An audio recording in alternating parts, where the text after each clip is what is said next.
Oh, that's great. Good morning, ladies and gentlemen. Jerry Guenfelder, Idleroy Trail in Hopatcong. There are a number of things I'd like to raise with the members of the Borough Council. Number one, has anyone had an opportunity to check to see whether or not any of the outstanding bonds can be refinanced? Number two, based upon everything I've seen and heard, I anticipate the possibility of a perhaps significant drop in tax revenues. And I wonder if the borough can come up with any kind of fallback plans in case that does happen. Next, is there any news on Hudson Maxim? And last, has the borough considered the opportunity to buy fuel oil futures right now with crude oil being at an all-time low? Those are my points. Those are my questions. All right, Ron, maybe you can help that. I can address Hudson Maxim School. I've heard nothing on the progress or lack of progress on that. Oil or fuel futures, I would be very careful. We're not in the habit of investing in any futures as such, but we will take advantage of the low fuel cost. We'll certainly do that. And the other issues, Ron, I think you can address that. Yeah, as far as the outstanding bonds refinancing, we'd have to go back to the Treasury, and we're regulated on what we can and can't do with that. I'll have our CFO give you a response back that officially, but there's some things that we're restricted to do under the local finance law. But we will take every opportunity to do that if it's advantageous to do that. As far as fuel, we buy off the co-op now. We're getting very, very, very economic fundings on the fuel prices. I don't know that, again, we'd have to call Trenton. I'm not so sure that we can even buy futures. I don't think public monies can buy futures, but we'll get that answer.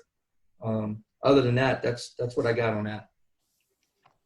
Okay. You know, you might want to add, Ron, that there'll be a freeze on all capital expenditures until this coronavirus. Right, exactly.